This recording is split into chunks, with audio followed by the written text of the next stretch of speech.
Good evening, everybody. So I've got Moughan again on this evening. How you doing, buddy? All right? Hi, Shane. Very good, thanks. How about yourself? Yeah, great. So Mike and I were going to something you said last week, Mike, about the fact New Zealand had no takings legislation. We do have the Public Works Act, but I thought that was a really interesting point, and it's not the Public Health Act, and it's not as topical as some of the other stuff that gets attention. And I know you and I certainly did, fell asleep at the very mention of the words public anything at law school. But it actually is interesting. So do you want to explain to the viewers, Mike, what taking legislation is and further what the Public Works Act is? It would be a good start.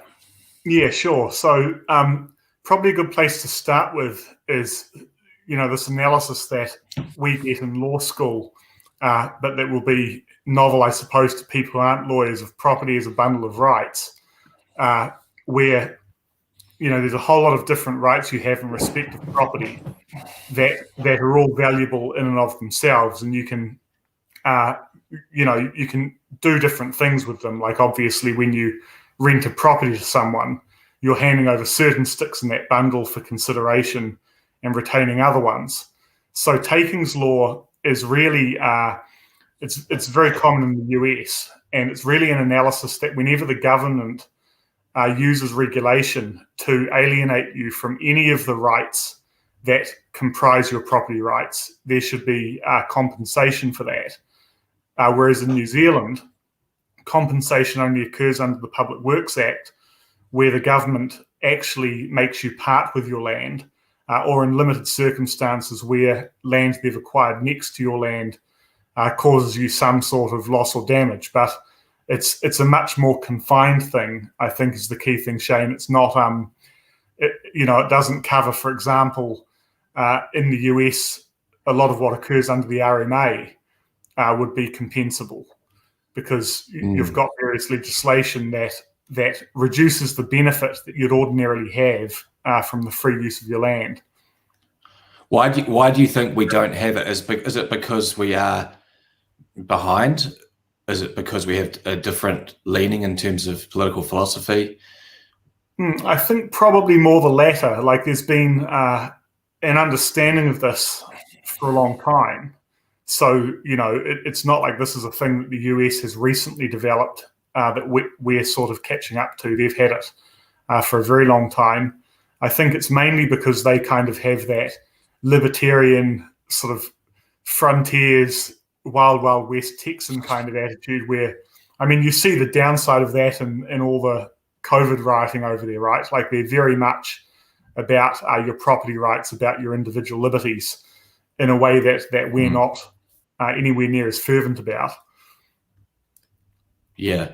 How does it square off with the fact we were world leading and still are with something like ACC? Yeah, well, I think, ACC is obviously like a pretty novel system, and it's kind of almost the contrary form of novelty, in the sense that it's socializing something that, in many people's view, probably mine, is better socialized.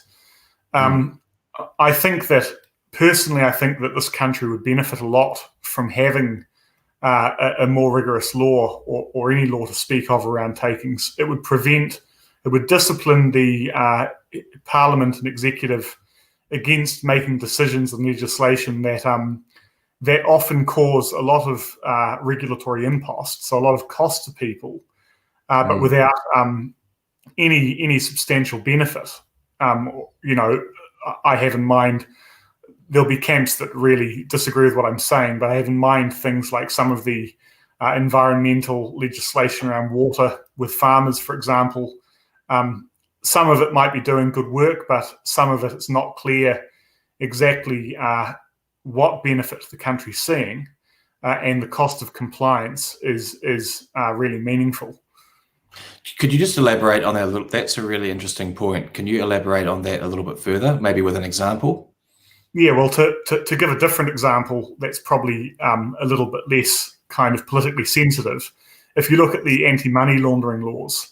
So, as I understand it, the background for our country implementing a lot of that legislation was really pressure from the United States with respect to its client states to kind of create this greater level of financial monitoring around things that could be, the financing of terrorism, etc.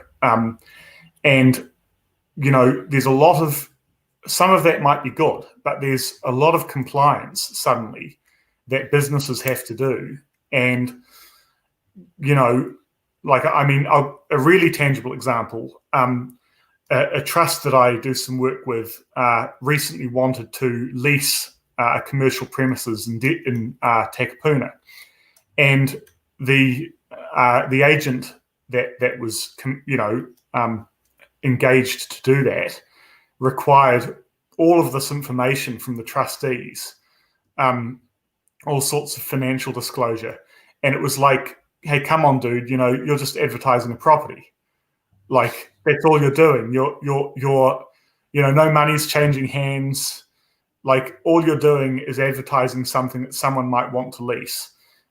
Yes. And obviously the effort that people have to go to comply imposes a real cost on business. Now, when that happens vis-a-vis people's property, that's what we call takings. When there's regulation that causes either costs or it reduces your ability to use things in a profitable way. And I give that example, even though it's not in the property arena, because it's quite a good example of obvious cost and not particularly obvious benefit. Yeah, interesting.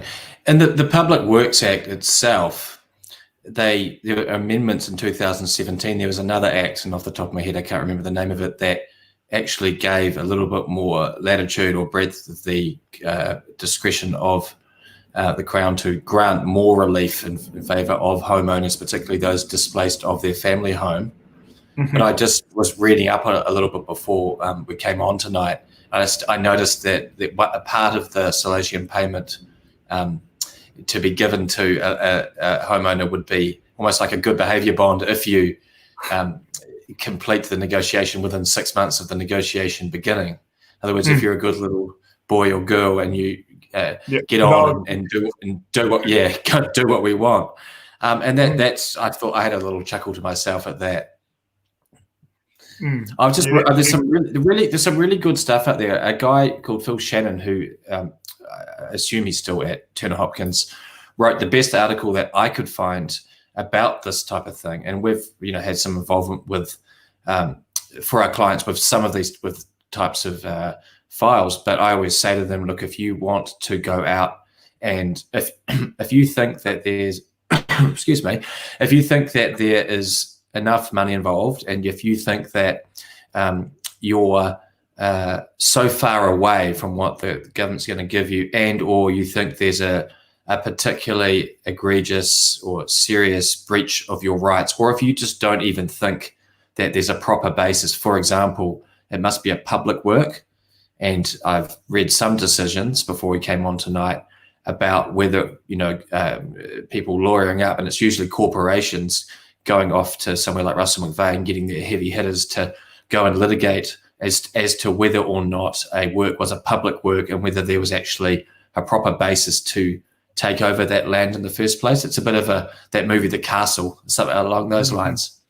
But in terms of access to justice, even though this guy Shannon was saying that even though mum and dads get their legal fees, supposedly paid, although there are apparently a lot of delays with that under the legislation, the issue is that you might get a lawyer who, and to be honest, you and I are in this boat, don't really know the act, don't have a lot of history of advocating, don't know the nooks and crannies of the process.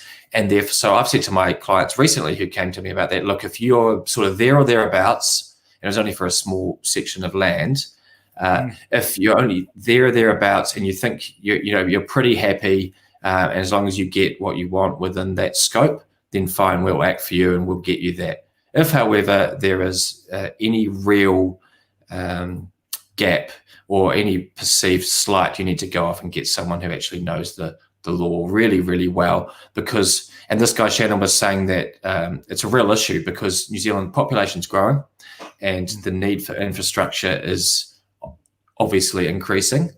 And it's a tiny bit of land, New Zealand, and with all these people coming in, something's got to give, and it's existing homeowners' homes. But it's very important that, as you were saying, Mike, about the US have that type of libertarian attitude towards the protection of existing bundles of rights.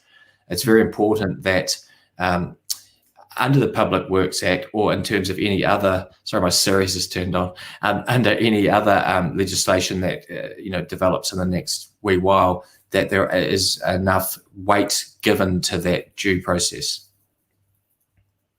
Mm-hmm. One thing I could add to that, with respect to this, the kind of practical considerations for people who might have had property of theirs acquired, for public works, is that this case, we've recently got a public works case which involves a body corporate that effectively the property it owned was next to where there was some planned motorway redevelopment. And so the NZTA acquired some of the land to do that motorway, and then the rest was, sorted out. It's been a real mess how that was sorted out, and obviously being a body corporate. But the interesting thing is that our client had various damages he alleged were caused by the public works that sort of arose a year to 2 years after the construction sort of began. And the interesting thing researching it is that there's really very little in the way of case law around the kind of compensation issues. And given the amount of public work in this country, that might lead one to believe that that's because the Crown takes a reasonably liberal approach to paying compensation, which would be, in line with what you'd expect. It's a contentious thing, taking people's property, and you can smooth it all out with liberal dollops of money. And the thing that's really remarkable is that the NZTA is willing to pay our clients legal fees, which are reasonably substantial fees, to investigate whether there's even a claim. Like we're getting paid right now simply to look at whether he may have a claim under the Public Works Act, and we're getting paid by the state to do that. So what that says is, if you're in a position where this is relevant to you, the ordinary calculus of risk and reward around going and getting a lawyer and looking goes out the window. Yeah, it's completely out the window. You could conceivably have the state paying to assess whether or not there's anything to your claim. It's even on Land Information's guidance on the area. It even advocates that, which they have to be seen to do, clearly, because if they're not seen to, it's the same way if someone comes to us and there's two parties to a transaction and we have to be seen to refer them out for independent legal advice, because it comes back and bites them if they can't say that there was due process with independent lawyer, accountant, valuer, advisor. So yeah, that's an interesting thing as well. But I don't know if enough lawyers out there actually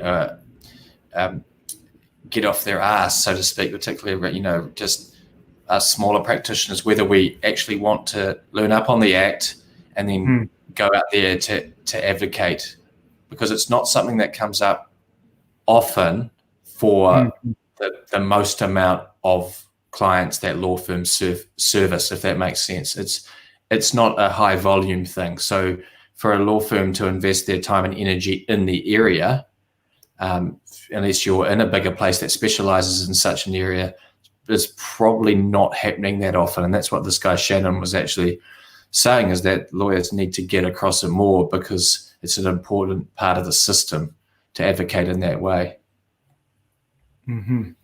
Could be a good avenue for us though, Mike. Make some money. Yeah, I mean, I think another thing there, Shane, is that I can imagine that often where a lawyer would encounter a Public Works Act scenario, it'll often be the purchase of land outright. And so, there'll be this kind of process of whether your client can come to an agreement with the Crown to purchase the land on suitable terms. And if they can't, going through the compulsory acquisition of it. But, while that can be very fraught for the person who's parting with their property, it's seldom likely to be particularly contentious. And it would seem to me that a lot of the contention arises in these kind of cases where there's been a partial acquisition of land and there's some residual property left over, and how you deal with that and the effects on that, and any kind of assessment of damages or diminishment of value to the remaining property because of the thing that's been built. That seems to be where the complexity lies. And I agree with you. I think unless you were, a real specialist, the chances that you'd encounter a case like that with any regularity are very low. Yeah, well, because to get into that, even then, even if it's cost neutral at worst for the client, the issue is it's no good having no legal costs, but you lose a large battle that the downside for you is significant. And like you say, situations where the authority is acquiring authority is purporting or attempting to actually carve off land, you've got issues not only of quantum of what that land is worth, but then the more complex question of what the diminution of value is to the land that you owned. Then there's issues of disturbance to tenants if it's a tenanted property. What about loss of trade if part of it or all of it is commercial? That's another really interesting thing. So you'd be loath to have a non-specialist on that type of case. Mm-hmm. And there should probably be an awareness. Clients would be well advised, and lawyers that are sort of more general practice that may have these kind of clients, that the various sort of forms of compensation that are available under the Act, like the overlying sort of rubric is that the person whose land is being taken should be put in a position no better and no worse than they would have been in. And that's really a very permissive compensatory kind of rule. And there's underneath that there are more specific legislation, but the gist of it is that like anyone that looks at it and approaches it like, the damages are just the value of the land or the diminishment in value of the remaining land, they're leaving potentially a lot of money on the table. The various forms of damage that can be asserted, it's incredibly broad, and even the ones specifically listed in the Act, as you say, you've got things like things pertaining to rent, you've got things pertaining to mortgages, you've got any kind of thing that might be covered by the tort of nuisance is conceivably wrapped up in it. So yeah, that's why it's so important to be well advised. That's why it's important to be well advised, because excuse me, a client in that position, because they can come in and just compulsorily acquire if you don't agree, unless you exercise an objection to the Environment Court, and that goes to the actual validity of the decision to acquire, not compensation. So if you don't have a basis for that, they're going to come in and compulsorily acquire the land anyway. If they do that, you've actually got nothing to lose, as long as you've got the ticker and the wherewithal to actually weather the emotional storm of the delay, because it can take a long time to go into what they call the Land Valuation Tribunal. And also, if you're willing to, like you say, Michael, if you're a commercial person or you're just astute, or if you've got, for want of a better term, big balls, to go all the way to the tribunal, bearing in mind that if you lose, there can be a cost award against you, and you'll lose that cover in terms of the government paying for you to test it with your lawyer.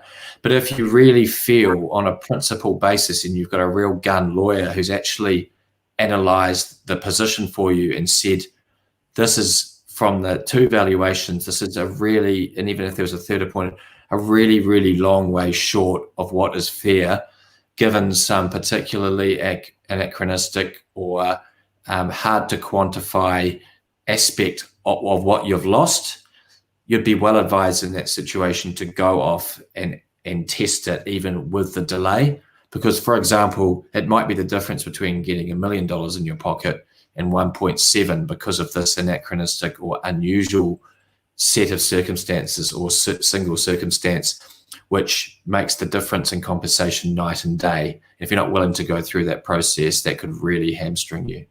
Hey, I'm just going to just just want to keep it moving along. So I thought there's another topic I actually will address while we're on it. We've all gone to the bother, and I can see there's a few listeners on there.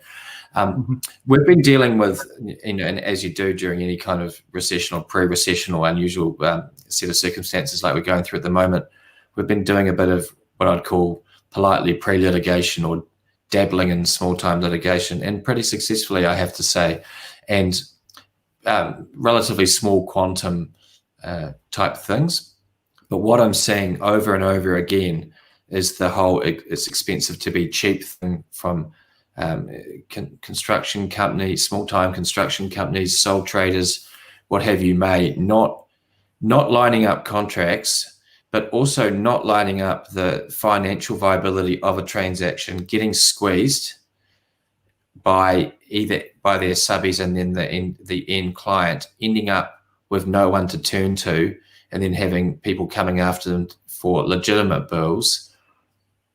And what I'm getting at here is legitimate creditors don't like being made a victim of your ill-advised or ill-planned financial entrepreneurial ventures. So not lining up, that's the biggest thing I'm seeing out of some of these things we've been dealing with, is with a bit more foresight and a little bit more acumen in terms of how these deals are structured. And this goes beyond just the contractual stage. The contractual stage is obviously just a reflection of the deal that's been put in place. But I'm seeing sometimes a breathtaking lack of awareness of how to put these things together, which coming out the other end is resulting in a lot of niggly, relatively small 5 to 20K disputes that we've been involved with. What are your thoughts on that? I'd be interested, are you seeing a greater amount of that kind of work, do you think, as a consequence of the events of this year, the COVID crisis in the economy, as a consequence of that? We are seeing people owed that money pushing harder and taking a harder approach, or being more resourceful in enlisting the work of either a lawyer friend or, say, a commercial lawyer like ourselves to come in and bat for them, where a litigator in ordinary times might want at least 6 to 8K to sort out something which, if it's a 20K dispute, it's not cost effective. And you and I were talking about this the other day, about the market for solutions in that area that could give a greater access to justice in the civil space. But I just think that it's probably because, I don't know, but I just think it's probably because these disputes, people are actually more motivated to get the money because there's less of it slushing around. Yeah, I mean, that would make sense to me, and certainly is consistent with everything that I've seen, is that there's a lot less money going around and people are much more inclined to try and hold on to it or make other people part with it.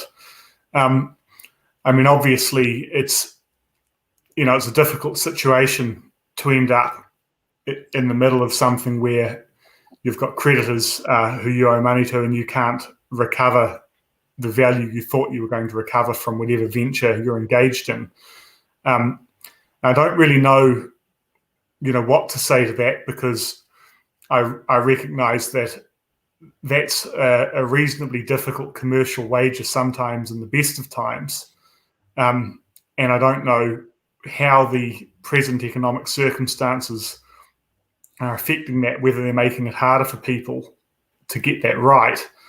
I'd mirror your point that I also see a lot of false economy where people are coming to me looking to defend a claim or pursue a claim at a stage where a lot of damage has been done as a consequence of kind of engaging in the dispute with the other side in a way that isn't particularly thoughtful in terms of how is this going to look, how is this going to play, am I advancing a consistent narrative, am I not contradicting myself?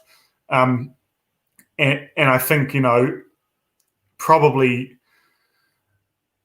like it's worth getting people involved sooner than later if you think that this sort of thing's coming down the track. And as we've talked about, there's a cost to getting lawyers involved that in ordinary times means the money at stake has to be quite substantial. At the moment, the amount needed before it's worthwhile may be less because money is more valuable at the moment. But it's also worth potentially approaching your lawyer and in those early stages, seeing if you can at least get some advice. There might be a way that you can agree to do that where the costs you're being encumbered with aren't the sort of full service costs. Because they're quite smart entrepreneurial people I come across will often enlist you ostensibly for something early on in their career, and then they develop a bit of a relationship. They might wine and dine you a little bit, and then they leverage off that relationship to they intuitively know these successful guys, what they're doing anyway, but they need the technician to put it into place and bounce the idea off. So that the really good ones, I had a classic one a while ago, though. A guy came to me and wanted something really rudimentary and basic done. And then we did the much more difficult job for him, charged him, and he got good value and a good result. But then Luella said to me, should we send him out this stuff for this other deal? And I said, send it out. Let's just, I reckon it was just I wouldn't say a tire kick, but it was just a ruse to try and squeeze me because he wanted to take me out for lunch to get this much more valuable bit of advice out of me. Sure enough, we didn't hear back from him. When you've been around the block a few times like us, Michael, you can. They say if you can spot it, you've got it. And I knew exactly what this rat bag was trying to do. But I quite appreciate it because I was like, that's quite a good move. It's not going to work, but it's quite a good move. Yeah, well, I mean, the flip of that, of course, is you have clients who, will come to you with substantial pieces of work, and you'll do them, and you can bill heavily for it, and everyone's happy. Well, you're happy, but then they'll the unwritten assumption is that they feel that means they can come to you about anything for the rest of their life, every other little thing, and kind of get, because it's. Often you can deliver a lot of the value you could deliver in a pretty quick phone call. Sometimes it's just the steer. It's just a bit of a kind of troubleshooting of the logic, or a bit of a steer on what the right way to approach something might be. And you can provide that value very quickly. Which, I mean, I think that's just tit for tat, right? It'd be nice to be able to monetize some of that work where it does provide value more than maybe we all do. But I mean, there's swings and roundabouts. Yeah, I mean, that's the age-old thing, isn't it? About and there are what's the word for them? Turns of phrase, vocab's eluding me unusually, but there is a saying for it, and it's essentially along the lines of. It might have only taken me 5 minutes to deliver the value for you, but that's a lifetime's work to get that trick. And, lawyers cop a lot of, not that we're getting the violins out for our profession in these, we don't plan to, in these little sessions that we've started doing, but sometimes, everyone wants to give you a hard time for billing per hour, but how often do clients get a result, which, like you said, is in one bit of advice that because they've been around for a while and they've seen all different sides of things. I'll give you a good example. So people quite often come to us with wanting us to draft documentation for, either a buyout of shares or some sort of NDA put in place regarding an incident, or some other documentation that they think is going to solve their problem with their fellow shareholders. And 9 times out of 10, they leave without that documentation, or sometimes the documentation might follow the event, but they end up getting a whole lot of analysis from me about what the real issue is, and they will often leave with quite a different proposition. Now, if I'm being disingenuous and dishonest and self-interested, I'm not doing that. I'm just getting them to do the documentation, because the documentation might be 8 or 12 hours work. So that's 4 to 6 grand in my back pocket for a document that does sweet fuck all in terms of helping these guys to actually solve what the real problem was.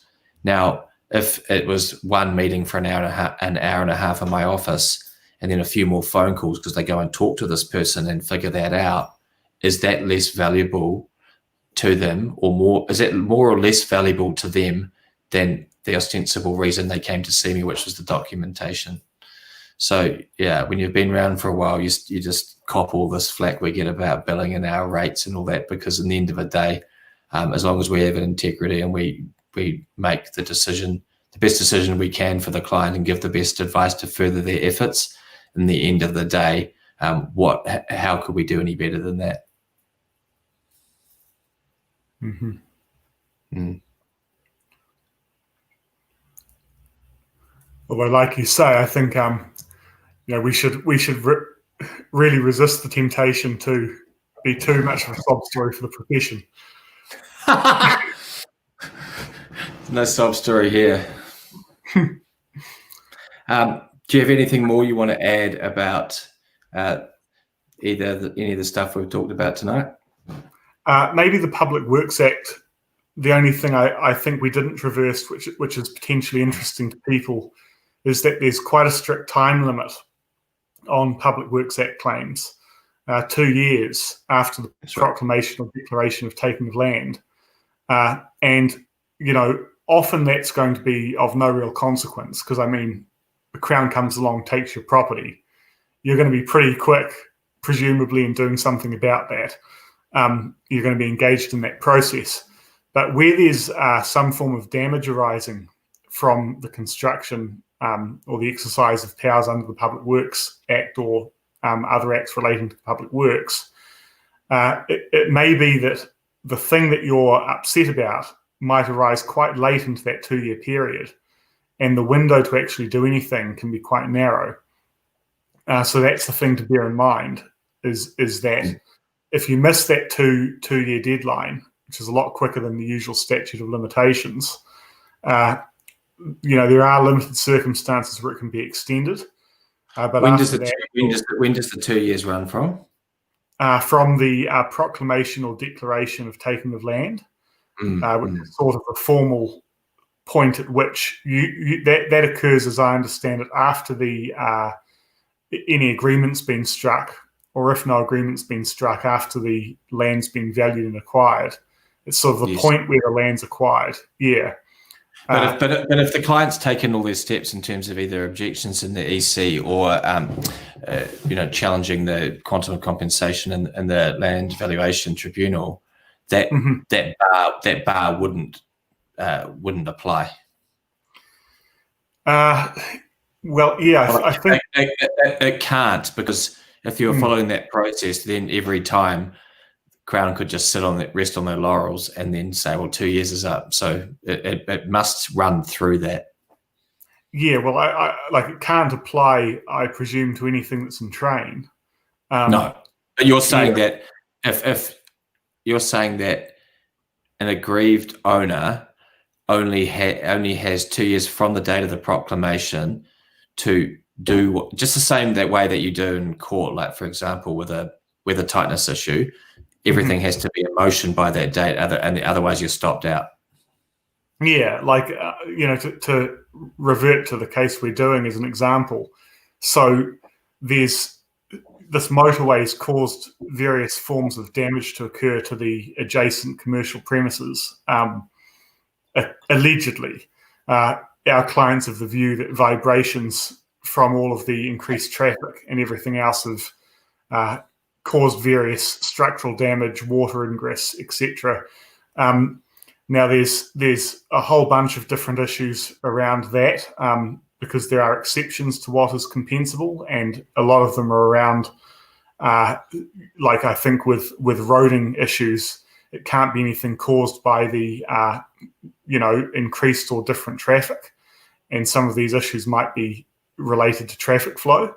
But the point is, like, that if he does have a claim, if there's something to this, that something is causing damage to the adjacent property that arises from powers exercised in respect of the public work, and it's compensable.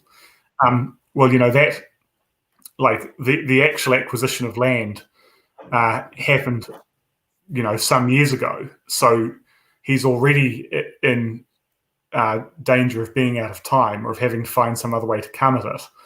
And so it shows that, these things usually take a bit of time to become evident as problems. The government's not going to acquire your land, build the stuff, and then the next day you realize there's a problem necessarily. So the window where you can do something may, in some cases, be quite a narrow one before you're left with tort law. Brutal. One last thing, I think we're going to get him on next week. He's a bit of a sort of cause celeb at the moment. My friend Robbie Johnson, he's a two-time Olympian in the 5,000 and 10,000 meters in Barcelona and Atlanta in the 90s, and great guy, very dry guy. But he was on the AM show this morning because he was disqualified because of allegedly spitting on the course as a masters, as a 53-year-old winning the I saw that in the press. Yeah, it's a classic, and I said we're going to get him on next week, and he'll come on, and we're going to have a bit of a jam, so to speak, about the whole basis, like a bit of a laugh about it first of all, but it was quite good. It was quite good when the presenter on AM show yesterday morning asked him whether or not he saw anybody else spitting on the course. His typically dry response was a massive pause in the whole studio, like Mark Richardson and the other guy were waiting, and he goes, "Well, it's not something I usually keep tabs on, but no, not." And but we're going to get Robbie on. But it'd be interesting. I haven't looked into it because I've got better things to do. But it'd be interesting to see how that, like, Athletics New Zealand makes that decision in terms of. I know it's very tiddlywink stuff, but I wonder how they make that decision that they can actually disqualify you. I suppose they can do what they want, can't they? It's their own rules. Yeah, it seemed like quite a remark. I saw that in the press and gave it kind of very peripheral attention, but it seemed kind of remarkable to me. It seemed like a conflation, like, okay, you've got this set of regulatory kind of pseudo rules around public health, and they're very important. And then you've kind of got the rules of competition. And I thought it was weird to confuse the two. Like, this guy spits and now he's not a champion. Can't we just say, yeah, he won the race? Like, would he have not won the race if he had, like, if everyone was allowed to spit? Would someone have beaten him with that even playing field? Did he have some advantage? So this is like, it's just. I knew you'd have something what he just shouted. I think we'll leave it there. So, ladies and gentlemen, thank you, Michael, and we'll look forward to having Robbie on next week. Maybe we can ask Robbie then whether he thought he had any advantage. No, thank you, Shane. I look forward to posing that question. Yeah, thanks, mate. See you next time. Cheers. Thanks, everyone. Cheers.